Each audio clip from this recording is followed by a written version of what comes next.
When thinking about the toughest time of your life or the happiest time of your life, too many things can come into your head, and there's a lot of ties where there's two or three things. But if I had to choose one thing over another, the toughest time of my life led to my current state of being diagnosed with depression and PTSD, which is a big reason I'm back in Santa Marta. They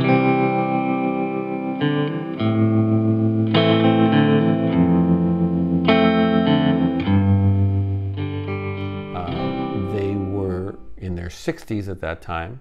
They had grandchildren from my marriage. They later had grandchildren from my other younger brother's marriage.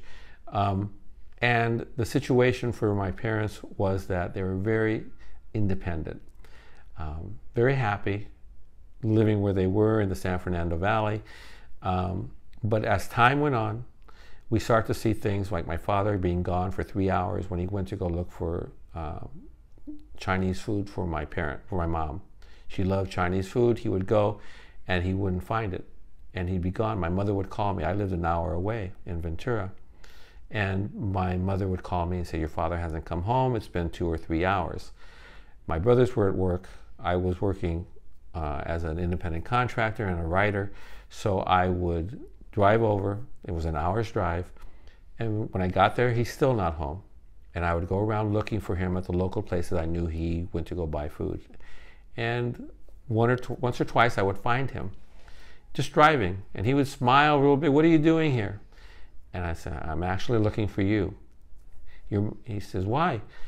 My mom called me because you left 2 hours ago looking for food." "Ah, she's just telling you stories. It's good to see." He would totally whitewash it. And it was concerning. And then he was doing things like, he would always fix everything in the house. Now things were breaking. The stove didn't work.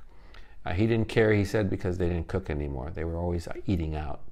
The things in the house, plumbing was going bad. Vents were going bad. He didn't want to pay people. He used to mow his own lawn. When he was 80, almost 90, he mowed his own 2 big lawns.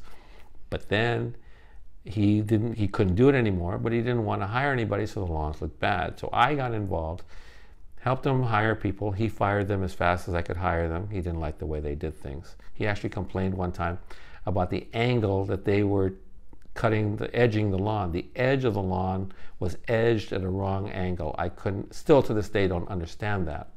In any case, we finally made a decision. I manipulated them into moving in with me in Ventura. They liked the beach. It was a beautiful area. The weather is always perfect in the San Fernando Valley. It's very hot in the summertime. So they did as a way to help me. They put it in their mind they were helping me out. They were going to be my roommates because I was alone. My son had moved out. I didn't have a girlfriend at the time. So they were helping me. That's fine. We moved in together. I could see right away that they were making mistakes with their medications. So I took over their medications as much as I could. I tried to see their doctors. My father wouldn't let me. Long story short, 4 years they stayed with me. When I got them into my house and I talked to their doctors told me they both had dementia. My father had Alzheimer's. My mom had a dementia that wasn't quite sure if it was possibly a type of anterior lobe dementia, which is like vascular dementia, but they weren't sure because they wouldn't sit for a lot of tests and things like that. But they had dementia. My father definitely had Alzheimer's. And they told me if they live another 1.5 years, 2 years tops, you'll be very lucky, so enjoy them. 4 years later, they're still kicking, they're still alive, they're still seemingly very healthy. The doctors told me it was because I had totally changed their eating habits. I changed their diet. I was cooking for them instead of ordering out. I was watching their sugars. I was making sure that they took their medication. My mother took 20 pills. My father took 5 pills a day. They were fine. But as things got bad towards the end of that time, it became very difficult. They wouldn't allow me to bring in help. They wouldn't trust any nurses. They wouldn't trust any helpers. I couldn't put them in hospice, they wouldn't allow it. Finally, my father lost his driver's license because I tricked him into going to geriatric review. He was so upset, and I still have nightmares about him telling me he's taking the car, because he would. I had to hide the keys. He was very obstinate, and it was very tough. But in the end, when they couldn't walk anymore and they couldn't talk anymore, they both were basically disintegrating at the same time. They gave me looks of my mother when I had to clean her after going to the bathroom. She gave me a look, why are you doing this? Why don't you have somebody else? Not remembering that she won't let anybody else. And it was humiliating for her, not for me. These are two people I loved. It was humiliating for her. When my father could no longer speak and he had a diaper and I had to clean him up, he hadn't spoken for a week, not a word. But he screamed, "Bobby, no," when I was cleaning him up on his diaper. And he looked at me, not upset, he looked at me so sad that I was doing this. And I would tell anybody, don't do that to your parents. Hire somebody else who's a stranger. They won't get so upset. But it affected me, and they both passed within 30 days of each other, both of strokes. It affected me greatly, and then I lost my favorite cousin not too long after that, and I never went for help. And the hospice people let me go back 6 months later, and I was diagnosed with depression and PTSD. I still have nightmares about my parents.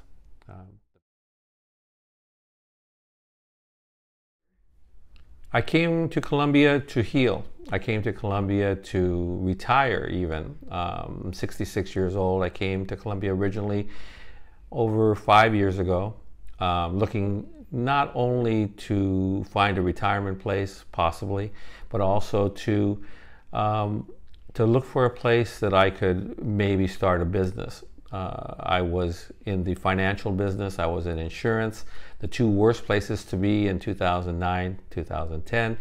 I got into the legal end of those businesses, working for attorneys, running their offices, a lot of stress. And so when I came here to Colombia this last time, over 2 years here in Santa Marta, it was to relax. It was to retire. It was just to sit on the Caribbean beach and enjoy the sun, the people, the drinks, the food, and it didn't work out that way. I've been much busier now than I was even before, but in a good way. I've ended a relationship that I had. I started a new one, and things are looking very much up. So I came to Colombia for one reason, but I definitely am staying for a different one.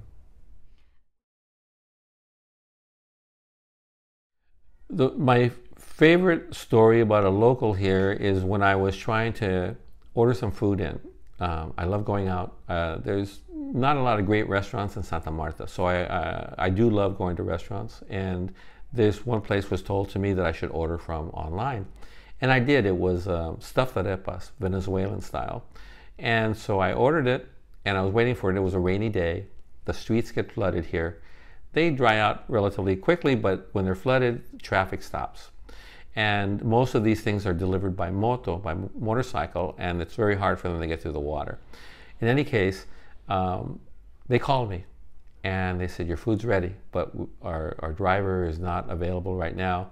We're really sorry. I noticed that you live close by to where we are. Can we deliver it to you just by hand? They were worried about the COVID restrictions. I said, sure, bring it over. So they came by.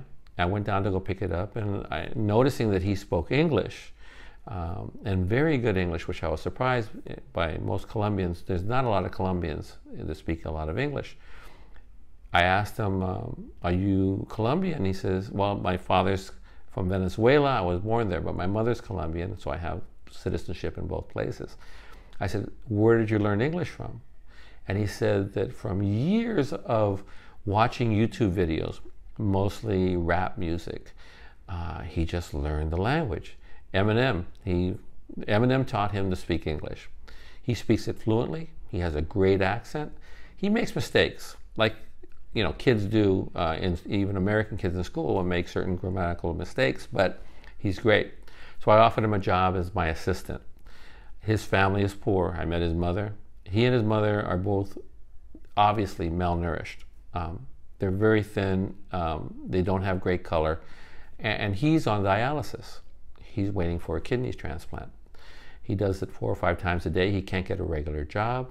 He was working as a bartender and as a chef, and he's very good at both. And he does cleaning work and things of that nature, but he tires very quickly.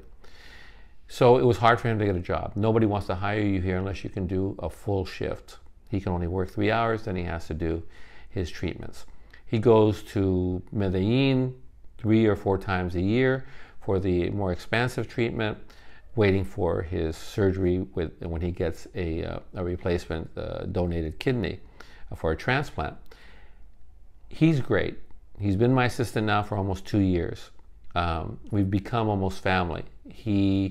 I try to give him as much business as I can, as much work as I can. I find him other jobs. I found him a job with an American expat doing cooking and cleaning for her 2 hours a day.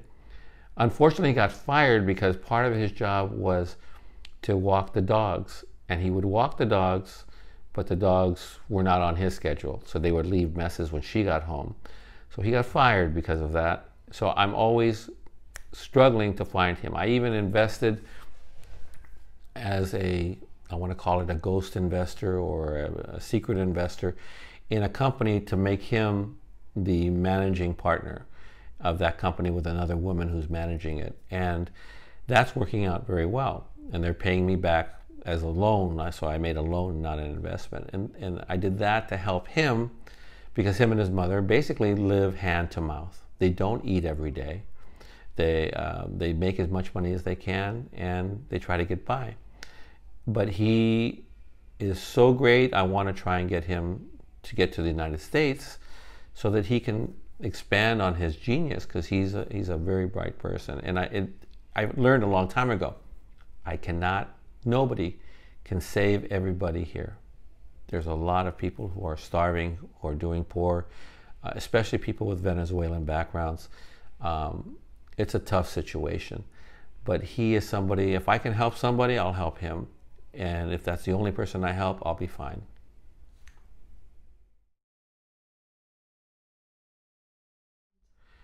If I had the opportunity to live my life over, I've thought about this a lot.